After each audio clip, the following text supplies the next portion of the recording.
श्रीमान, हम सभी सदस्यों का एक दायित्व है।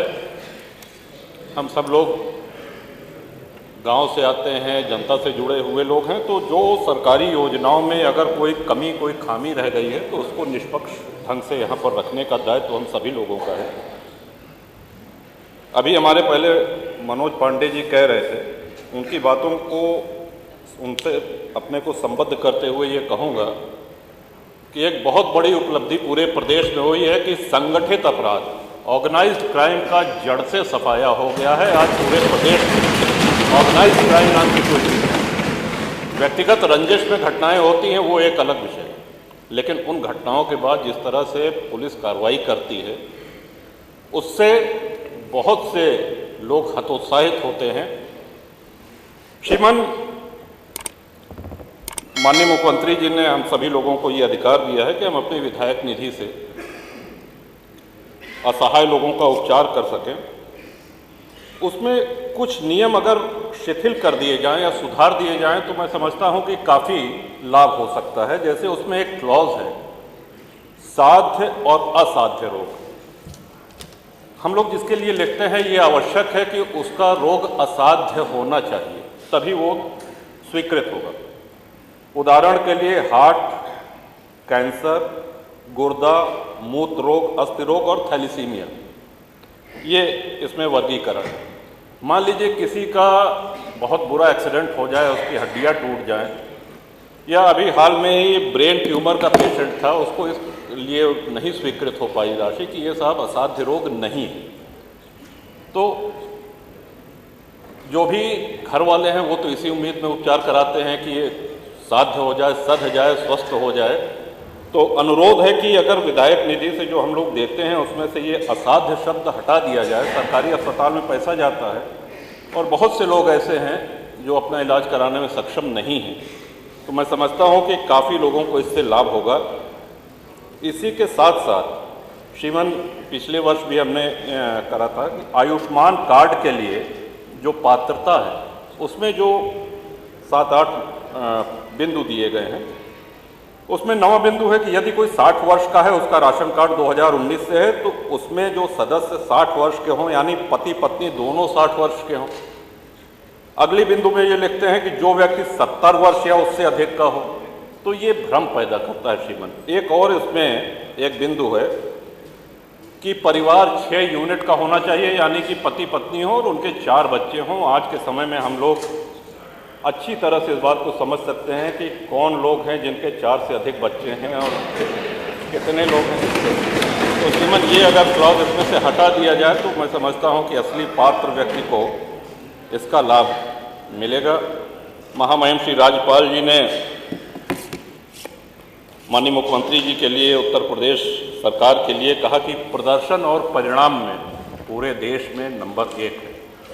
सरकार प्रदर्शन तो उत्तर प्रदेश में कर रही है, लेकिन परिणाम पूरा देश ही नहीं, पूरा विश्व देख रहा है और सराहना कर रहा है, प्रशंसा कर रहा है। और ऐसा नहीं है, गांव में सरकार की संवेदनशीलता की भी बहुत प्रशंसा हो रही है। एक छोटा सा उदाहरण भी देना चाहूँगा। एक तरफ जहां संगठित अपराधों का सफाया हो चुका है, एक फिल्म बनी घूसखोर पंडित, उसके निर्माता श्री नीरज पांडे थे और अभिनेता मनोज वाजपेयी थे। एक जाति को इस तरह से अपमानित किया गया। ये ऑल ओवर द वर्ल्ड, पूरे विश्व में एक साथ रिलीज हुई, लेकिन संज्ञान उत्तर प्रदेश सरकार ने लिया, संज्ञान माननीय मुख्यमंत्री जी ने लिया और सबसे पहले उनकी FIR हुई और बाद में सुप्रीम कोर्ट ने, माननीय उच्चतम न्यायालय ने इस बात का समर्थन करते हुए उस पर रोक लगा दी। मेरा कहने का आशय ये है श्रीमान कि एक और जहाँ सरकार दमदारी से काम कर रही है, वहीं संवेदनशीलता का भी पूरा परिचय दे रही है। अपनी बात आगे बढ़ाते हुए श्रीमान, ये सभी माननीय सदस्यों से जुड़ी हुई बातें हैं। National highway authority of India NHAI ने बहुत से एक्सप्रेसवेज का, हाईवेज का निर्माण किया। उसके निर्माण में जो छोटी सड़कें थीं, जहाँ से उनकी मिट्टी जाती थी, वो क्षतिग्रस्त हो गई हैं और वो दायित्व NHAI का है उसको बनाने का। मैं समझता हूँ कि NHAI अपने इस दायित्व का निर्वहन नहीं कर रही है। हम सब लोगों के यहाँ बहुत सी ऐसी सड़कें हैं जो क्षतिग्रस्त हुई हैं।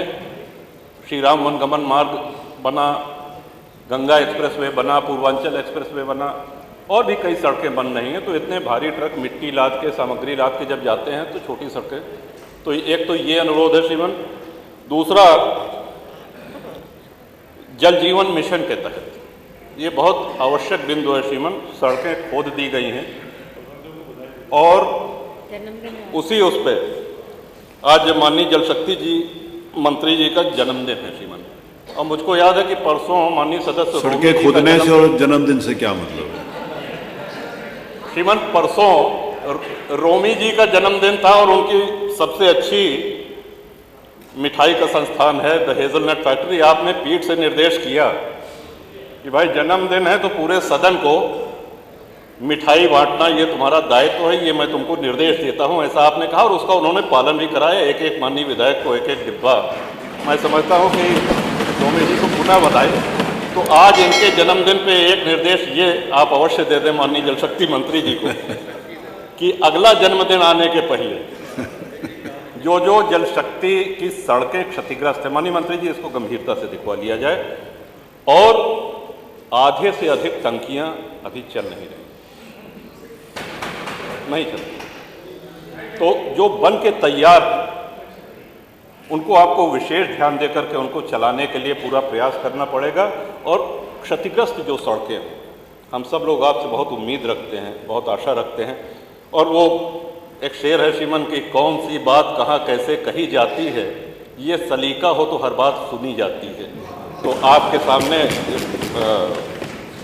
इन्हीं शब्दों के साथ इसके पहले कि माननीय अध्यक्ष जी बैठ जाने का आदेश करें, मैं महामहिम राज्यपाल के अभिभाषण का समर्थन करता हूं। जय हिंद, वंदे मातरम।